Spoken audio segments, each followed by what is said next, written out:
Caught between implicit and overcorrection bias. When trying too hard not to be biased cost me $1,800.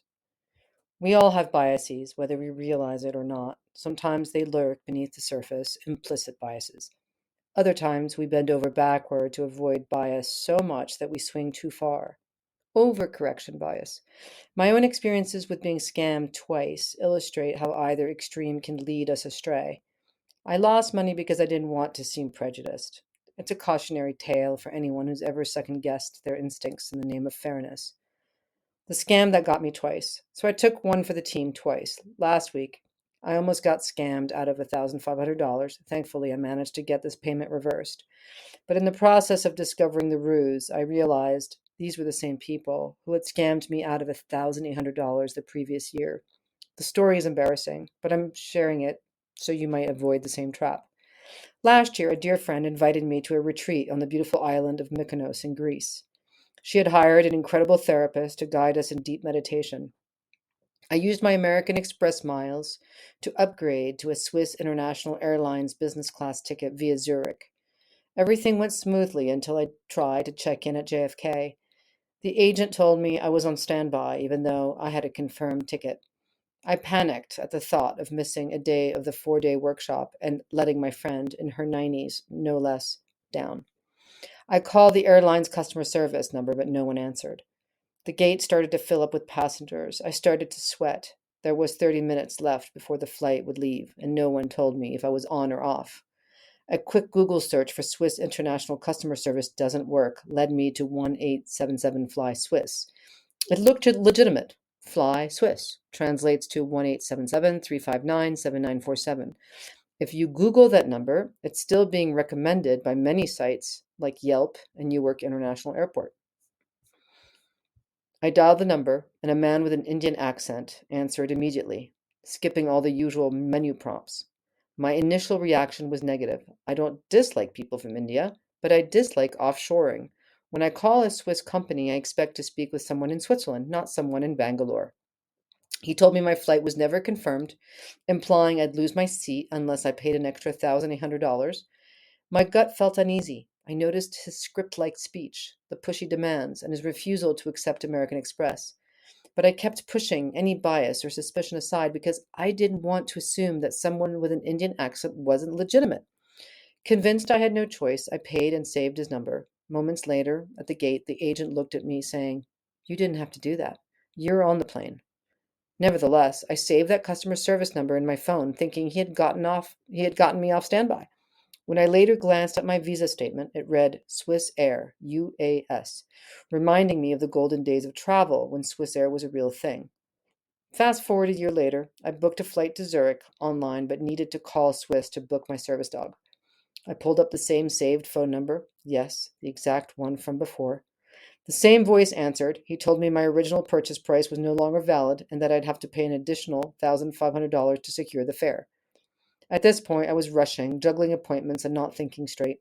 Again, I overrode the uneasy feeling in my gut. My bias told me, don't assume a scam just because of an accent. Instead of double checking official Swiss International numbers, I went ahead and gave him my visa information. By the time I realized it was a scam, the transaction had already gone through. Blocking my card and calling customer service turned into a stressful, tedious ordeal. What happened?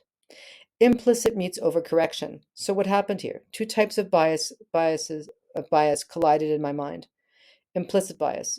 I had an uncomfortable reaction to the caller's accent. This unconscious attitude was based on past experiences and cultural conditioning. I recognized it as a bias, which was good.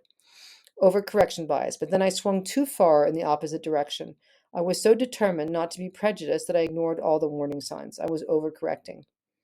These stories aren't just about being scammed, they're about a psychological phenomenon called overcorrection bias, when we become so aware or ashamed of our own biases that we swing too far in the opposite direction. When I noticed potential red flags, the script like speech, pushy demands, refusal to take Amex, etc., I hesitated to trust my instincts because I didn't want to blame my discomfort on bias. As a result, I allowed a scammer to override what should have been common sense. The relief of a straightforward interaction. Shortly after the second scam attempt, I called Delta, after the real Swiss customer service rep refused to believe that I hadn't canceled my booking, that the scammers had.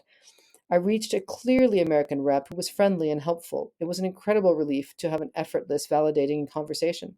I even caught myself thinking, I love America, if only because it was a straightforward call after so much hassle. This isn't about preferring American service representatives. It's about the comfort of a transparent, straightforward interaction without the cloud of overcorrection bias hanging over me.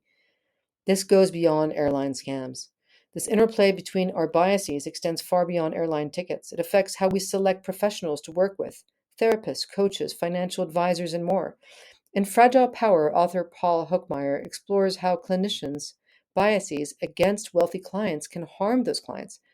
In a 2020 article I wrote about his book, Dr. Paul describes how a negative attitude towards the wealthy has permeated even the helping professions, impacting clinical care. People often project contradictory feelings onto individuals of wealth, admiring them on one hand, while resenting or judging them on the other. If you're wealthy and seeking professional help, you might feel an impulse to ignore warning signs just to avoid appearing elitist or entitled. This is overcorrection bias at work again. How to protect yourself. Strategies for avoiding overcorrection. Trust your gut. Those warning bells are ringing for a reason. Acknowledge your biases, but don't dismiss your intuition. Pause and verify. If something seems off, take a moment to verify details before handing over your credit card or making commitments. Set clear standards. Don't compromise on professionals' credentials or on common sense security measures just to avoid seeming prejudiced. Ask direct questions. When hiring professionals like therapists or financial advisors, ask specific questions that reveal their attitudes about wealth. Questions to ask potential service providers. When vetting a therapist, coach, or advisor, consider asking, have you worked with high net worth clients before? This gauges how well they handle the unique challenges and confidentiality needs of wealthy clients. Check to see if they know the three cultural markers of high net worth individuals. These are 1, isolation; 2, suspiciousness of strangers; and 3, hyperagency. Dr. Paul defines hyperagency as the mastery in manipulating one's life to avoid discomfort. How do you handle fees when a client is wealthy? Their answer might reveal whether they'll alter their price upon learning your net worth, a red flag. How do you define success for a wealthy client? This shows whether they're open to your personal goals beyond financial gains. What are your views on prenups, estate planning, and philanthropic giving? Their response indicates familiarity with wealth management, complexities, and reveals any personal biases. The bottom line: bias is inevitable. We all have it, but letting it run rampant or overcorrecting out of guilt can lead to costly mistakes. The key is balance. Acknowledge your biases exist, but don't let the fear of appearing biased override your common sense. Whether you're dealing with airlines, hiring professionals, or choosing a therapist, remember to check your biases, but trust your gut. It might save you a load of stress and a few $1,000s.